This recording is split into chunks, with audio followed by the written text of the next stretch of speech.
여러분 안녕하십니까, 진성호입니다. 오늘은 조금 심각한 이야기 하나 해드릴까 합니다. 지금 온통 조국 후보자의 딸이 당국대 의학 논문에 제1저자로 등재된 것 때문에 분노하고 있습니다. 그 분노의 핵심은 조국의 딸이 능력과 주제에 넘게 1저자로 등재되는 바람에 이것을 이용해서 고려대학교에 수시 전형으로 합격했다. 부정입학 의혹이 초점입니다. 그리고 다른 학부모, 다른 학생에게 피해를 입혔다. 정유라 입학 부정 사건과 비슷한 논리들입니다. 그런데 한 걸음 더 들어가 보면 정작 진짜 피해자는 따로 있습니다. 누구일까요? 진성호의 직설 시작합니다. 방송에 앞서 진성호 방송 구독자가 아니신 분들은 붉은색 구독 버튼 눌러주시기 바랍니다. 더 열심히 하겠습니다. 진짜 피해자는 누구일까요? 자, 주간동화에 아주 의미 있는 고급 기사가 하나 실렸기에 제가 소개해 드리려고 합니다. 이 기사는 의학계 그리고 연구자들의 세계에서 조국의 딸 때문에 피해를 본 사람들은 바로 함께 연구자로 기재된 2345 연구자들입니다. 논리적으로 입증이 충분히 되는 겁니다. 결론적으로 말해서 당국대학교 이 장 교수는 조국 후보자 혹은 그 배우자로부터 제안을 받고 조국의 딸이 외국의 대학으로 가는데 편의를 봐주기 위해서 호의로 1저자의 이름을 올린 것으로 보입니다. 본인이 인터뷰에서 그렇게 말했습니다. 자기는 외국 대학 갈 줄 알았는데 고려대학교로 가서 놀랐다, 실망했다는 톤으로 말했습니다. 지금 이 사람도 당국대 의학 교수라는 사람이 정작 피해자들에 대해서는 죄송한 마음이 없는 것 같습니다. 대한민국은 연구윤리가 실종된 나라로 보입니다. 이것 때문에 대한의협 그리고 많은 의사들이 지금 분노하고 있습니다. 대한민국 국격이 땅에 떨어졌다는 말까지 나옵니다. 왜 그럴까요? 자, 첫 번째, 이 동아일보의 특종 보도입니다. 조국의 딸이 국내 학술지에 발표된 2,500만 원 정도의 지원까지 받았다고 합니다. 영어의학 논문의 제1저자로 등재됐다. 이 보도 때문에 상당히 많은 국민들이 충격을 받았습니다. 그 충격은 조국의 딸이 부정 입학했을지 모른다는 생각이었습니다. 그렇지만 정작 피해자는 따로 있었습니다. 인문계 출신들 잘 모릅니다. 그렇지만 이공계 특히 의사들 그 세계에 사는 사람들은 연구윤리의 문제가 얼마나 심각한지 조국의 딸 조민씨는 결국 다른 연구자들의 피땀 흘린 그 결과를 훔친 겁니다. 강도 행위나 다름없다는 말입니다. 자, 인문계 논문 같은 경우는 대개 논문 집필자 한 명 있을 때도 있고 지도교수와 같이 쓸 때도 있고 팀워크로 쓰는 경우가 그렇게 많지는 않습니다만 이과 쪽, 특히 이공계 논문과 의대의 논문은 그렇지 않습니다. 팀플레이가 많습니다. 아이디어 제공자, 이를 입증하고자 장기간에 걸쳐 진행한 다양한 실험, 이것을 논리적으로 정리하는 대표 집필자, 자, 이것을 약점을 보완하는 외부 전문가, 그래서 팀워크로 이루어지는 게 논문입니다. 그래서 훌륭한 논문은 그 논문 자체로 그 논문을 쓴 사람의 명예가 더럽혀지고 또 더 좋은 대학의 교편을 잡을 수도 있고 또 국제사회에서 대우받는 과학자가 되는 겁니다. 그런데 조국에 따른 이런 연구윤리를 깡그리 부숴버렸습니다. 자, 예를 들어서 2015년 세계적 과학학술지 피지컬 리뷰 레터스에 실린 물리학 논문의 공저자는 무려 5,154명이었다고 합니다. 이 사람들의 땀이 모아져서 한 편의 논문을 만든 겁니다. 이것이 바로 연구윤리라는 겁니다. 그리고 또 하나, 제1저자의 중요성입니다. 자, 저자 이름은 논문 제목 바로 밑에 들어갑니다. 보통 가장 왼쪽에 있는 사람이 제1저자, 가장 오른쪽에 있는 사람이 교신저자. 제1저자는 연구를 가장 중심적으로 도맡아 한 실무자, 사실상 논문의 주인공입니다. 그리고 교신 저자는 연구 책임자, 동시에 저널을 비롯한 외부와 소통하는 사람, 대개 지도교수가 이 교신 저자입니다. 그러니까 교신 저자와 제일 저자가 중요하고 다른 사람들은 아무리 피와 땀을 흘렸더라도 그만큼 대우를 못 받습니다.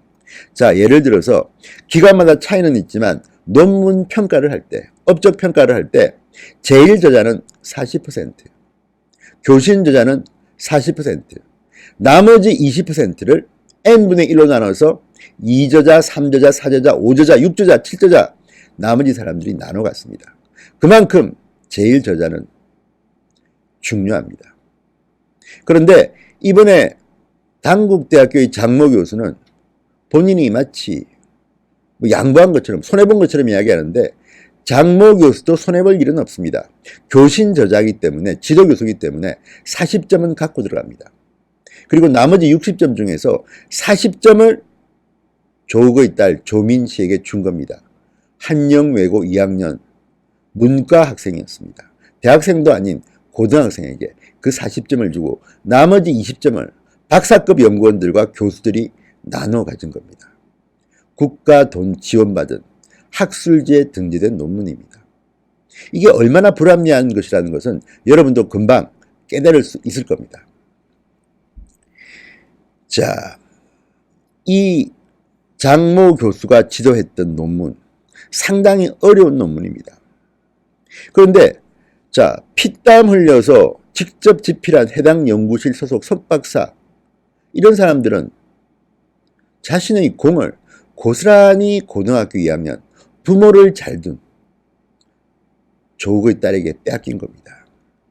이들은 정말 놀랐을 겁니다. 심지어 여기 참가했던 어떤 연구원은 최근에야 그 이야기를 듣고 걔가 일저자여서 했다는 겁니다. 설마 이런 일이 벌어지리라고는 상상도 못했을 것입니다. 자, 이런 글이 있습니다. 과학동화 2015년 10월에 실린 심층기획기사 논문에서 내 이름이 사라졌다에 나오는 내용. 강도를 당하면 경찰에 신고해야 한다. 그래야 또 다른 강도짓을 막을 수가 있다. 하지만 논문 강도질은 신고하기 어렵다. 피해자와 가해자가 명확해 조사 과정에서 누가 누구를 고발했는지 쉽게 눈치챌 수 있다.